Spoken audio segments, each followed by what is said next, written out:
Hey guys, what's going on? Coming at you with a update on the 79 CJ7 project. Now, I tried filming my videos in the 60 frames per second 4K mode, and the videos filmed fine, but unfortunately, uploading to YouTube was taking just way too long. So I'm not that concerned about quality, so I dropped it down to recording in 60 frames per second, but in HD mode on my phone. So we're gonna have to see how this video does with uploading. But you'll notice we got a lot of things present compared to the last time we saw the Jeep. So we're just gonna start front to back. We have our painless wiring harness routed for the most part. There are some things that I'm not hooking up right now just because I'm solely trying to get this thing in the test phase. So none of this wiring is permanent. But in the engine bay, you can see we have our engine harness loomed, and we have cut our hole in the firewall. This is our first issue. The hole in the firewall from Omg on the interior side was too small, and not thinking to look under the hood, I cut the old fuse block hole out of the CJ7 tub, used it as a template and cut it out. And then I came in here and realized that the correct stamping was on this side, so I should have just used that. But while trimming it with a Dremel to get the hole big enough, I actually Dremeled it too wide. I don't know if you'll really be able to see that gap right there above the bolt or the nut. So body shop's gonna have to fill that in and fix it and whatever, because now the hole is bigger than the gasket. But hey, it happens, it's okay. You can see how we have our brake pedal assembly mounted. Just have the 6 bolts and washers. Our steering column is back in. We'll go over that in a second. Wiring, we have our front harness ran. I have to, oh, those two have ends, so that's fine. What are these, grounds? Yeah, those are just grounds. Okay, so those aren't as important. So anyway, headlight harness. We have it ran up here. We have our belts disconnected because the power steering pump is very low and I don't need to run the power steering, as well as the hose. Looks like it's been nibbled on a little bit, so I don't know if that gets any pressure on it, it's gonna explode. So we're not gonna worry about the power steering. And then the alternator, for one, it's old. 2, I don't need to spin the water pump because I'm not doing any sort of break-in or any kind of long-term engine running. I literally just want to see if this thing will start and run, and I can run it for a couple minutes before I really have to worry about water flow. So for right now, for storage purposes, because this grill is dirty, I didn't actually wash it before I put it back in here, so it still has all the sand and mud and junk. So I have it chilling out here. I do have a bunch of parts. Headlights and turn signal and marker lights up here is one of them. So I'm going to get those put in, and then we're going to wire this up. Again, I'm not going to put the bezels on or anything. We're literally just going to put them in, see if they work. And then once I know all of this electrical stuff works or doesn't work, or what's good, what's bad, this is all coming back out. So see if our headlights and turn signals and marker lights work. Engine, we have the valve cover gasket replaced. Just a cork gasket. From what I saw while looking for a gasket, they only have cork gaskets for these 4.2s, so that's fine. Fuel, I am planning on running a gas tank with a line up to the mechanical pump. So I left this fuel line on there. It's actually a brake hose from the auto parts store. And I took out the factory fuel filter with the return line and just ran a piece of hose. Doesn't matter if there's some trash that gets into the carburetor, because that carburetor is either going to get rebuilt or replaced. So it's going to get cleaned out anyway. Over here, we have our starter solenoid hooked up and wired up. We have our battery cables in, positive going to here, starter wire here, negative on the block, with the ends hooked up. Now I'm not going to put like a battery in here. I'm just going to hook up like a power source, like a battery box or whatever, to it with an on-off switch and a low-high setting and everything. And then we still have to wire in the distributor, but I need to change the distributor still. What I've been doing is pretty much I come home from work and I just tackle one thing at a time. That way I'm not rushing. And then at the same time, I have a little bit to do every day, but I'm not kind of getting exhausted by it. So today's task was starter relay and those connections. I did some extra connections while we were here. I made a temporary connector for the oil pressure sender. Again, no clue if that sender or the gauge works, but we'll see. I butt connected the temperature sender wire because the temperature sender that's there, I guess the top broke off, the connector broke off of it or something, and they just ran a screw down into it. Don't know if it works, but one way or the other. And then we have our ground wire for the solenoid hooked up, which this is really cool that Painless gives you, because normally the solenoid is supposed to ground through the fender, but because a lot of times people have painted fenders and they don't want to scrape up the paint just for a ground source, Painless gives you a ground wire for that. So we have all that hooked up. A lot of this stuff we are not running, and I tied it out of the way, making sure that none of our red wires are touching anything or touching each other, because again, this harness is going to have power, and this stuff that I'm not using, I don't want to short out on anything. But we have the neutral safety 4-wheel drive switch wiring. I don't have that hooked up just because I would have to take that whole harness off and then splice the wires into that harness and then run it down. And again, since I'm taking this back out, hooking that up would make removing the harness again a little bit more difficult. So not really going to connect that. We have blower motor wiring. Again, there's no blower motor, so not going to hook that up. Electric choke, the carburetor right now doesn't have one.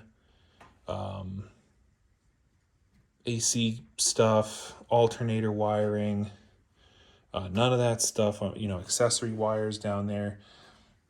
None of that I'm going to use. So I just have it tied up. You can see down there we have our new starter motor is installed. That was honestly the easiest starter motor. I'm used to the GM ones, and the GM ones are a real pain in the butt. And for as big as that starter is, it was probably easier to install than even the mini starters that I've put in GM vehicles. So that was a plus. The old one that came out though, full of sand, full of dirt, and none of the teeth on the front of it were there. So have to see how that flywheel is. This Jeep was someone's mud toy, so I'm sure there were plenty of neutral drops and no mercy reverses and high revving, and just this thing was beat. So I don't have much of any hope for the transmission. Like I've showed you guys before, pulling the dipstick out, you could, on the dipstick, see what looks like clutch material or metal stuff in the fluid. And then I drained the oil out of it. The oil that came out looked fine. There wasn't anything else in the oil. But when I took the oil filter off down there, I could see a little bit of shimmery shininess running out from the oil filter. So likelihood that this thing knocks when I fire it up is high, but that's okay because, you know, engine would probably have to be gone through anyway. So it's not a huge loss. Moving on the interior, first obvious thing is our speedometer. Oil pressure and volt gauge are hanging there by zip ties. Again, Painless gives you a ground source for it. So that is mini vice gripped onto the speedometer housing. Again, testing. I just want to make sure everything in this harness works like it's supposed to. Everything in our steering column works like it's supposed to. All that stuff. And then it's all going to come back off because, you know, this thing needs to get painted and everything. And I don't want it. I want this thing bare as possible, especially since they have to do work on the firewall. Our steering column, unfortunately, those videos were some of the videos that could not get uploaded. The steering column I got rebuilt. I rebuilt, replaced the ignition switch with a YJ style, with the YJ triangle keys, mainly because this thing is going to have fabric doors and a soft top on it. The glove box just has a button, so there's no locks on here, so there's only going to be one key anyway, and I'd much rather have the bigger triangle key compared to the smaller GM style key. And the YJ keys, the YJs used the GM steering columns, even though Chrysler took them over. So it is the newer style with the turn signal wiper combo, but it's still the same column as far as the ignition cylinder goes. So that went in fine. New turn signal switch.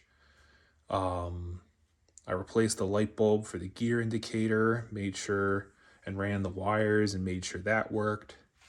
Our gear shifter and the tilt and turn signal stalks, I painted black. The tilt lever was black to begin with. The turn signal lever and the gear selector lever were chrome, but they were very pitted and rusted. And they do not make the gear select lever. In fact, it's very rare to find an aftermarket reproduction gear selector lever for any car because nobody wants to make column shift levers. And the turn signal lever, there was only one that I could find. And not only was it wrong, because it's supposed to match, just be the smaller version of the gear selector knob. This one was plastic and it had a chrome button at the end. But the little knob was scratched and marred, and there was silicone all over the end, so that was just trash. So I got all that done, and then trying to put the steering column back together. Previously, the piece that moves your ignition switch rod had broken, and someone tore the column apart, and then lost the nut for the steering wheel. So they put one of those self-locking nuts for rocker arms on there, messed the threads up. It was way too big. They must have ran it in with like an impact gun, and I couldn't get the column back together because you really need that column lock plate installation tool, and because of the threads at the end, the tool doesn't work. So I got a new upper half on eBay. Wasn't that much money, because on tilt columns there are two pieces for the steering shaft on the inside. So got that replaced, put a new bearing in it, got the column all back together, put a new bearing on the end, and then when it came time we installed it, I drilled the missing hole for the brake pedal support on the cowl up here, ran our harness. Once I got the column in, unfortunately, I had an issue with I'm thinking it's both, the turn signal switch connector and the painless connector, I think, was also made wrong. So I actually took one of the original connectors for the turn signal switch and a connector for a square body Chevy truck, and I use those. The depinning the turn signal switch connector is pretty easy. Depinning the one for the actual harness side is much harder without wrecking the connectors. So I had this one, I cut it back a ways, and then I solder shrink connectored all of the wires using the painless installation manual, which this thing is really detailed.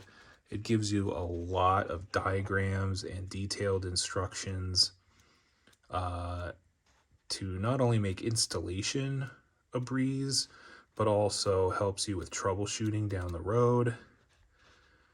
So I was just able to use this diagram right here and just walk wire by wire, hooking it up. So that's all done. The speedometer and temp gauge, fuel gauge, light bulbs, oil pressure and volt gauge are all wired in. All of our little label lights are plugged in. Wiper switch is hooked up. Headlight switch is hooked up. I have a clock and a tack coming that I will also hook up. I have a heater switch coming, but it doesn't matter because there's no blower motor and it's back ordered. So, and I'm probably gonna pull the brake pedal switch out and plug that in, make sure my brake lights come on. Speaking of, I have the taillight harness just ran inside the tub, and I have taillights coming, and they're just gonna sit back here, so I can, again, just test. I'm not gonna worry about running all that wiring.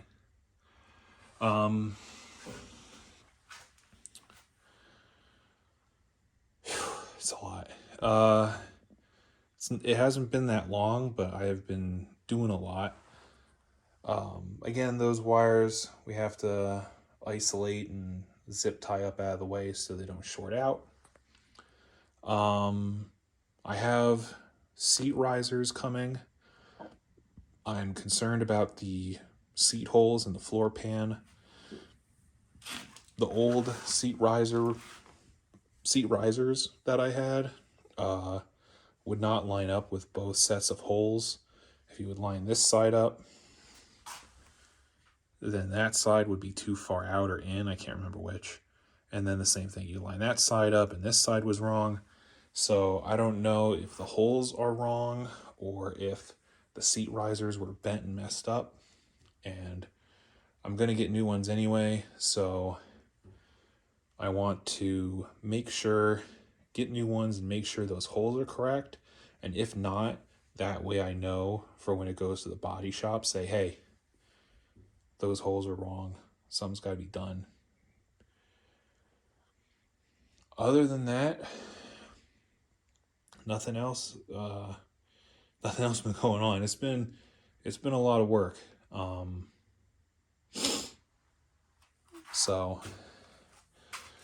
yeah, again, the whole idea here is I just want to get in, see if everything works, see if any of these factory gauges work, lights, just try and start the engine. So with that being said, again, I'm, trying not to get burned out. So tomorrow's project, as I try to get this box, tomorrow's project is going to be our cheap little HEI distributor from 18. Again, this is just a cheap distributor. HEI style, so I don't have to worry about, coils and ignition modules. So get this big thing in there, and then we also have plug wires and looks like some holders and stuff that we won't use, but spark plug wires. And one thing I do think is really cool is it comes with a connector that's already pre-wired. You just have to hook it up. So that's pretty cool, especially for a relatively cheap distributor. I know that there are more expensive distributors that don't come with the connector, and this one came with the distributor and the plug wires. So that's tomorrow's project. And then honestly, once the distributor's in and wired up,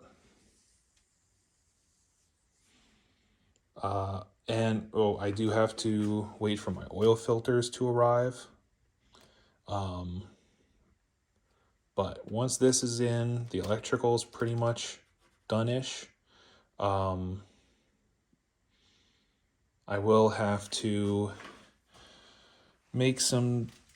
figure out some jumper connections for the parking light grounds and for the taillight grounds.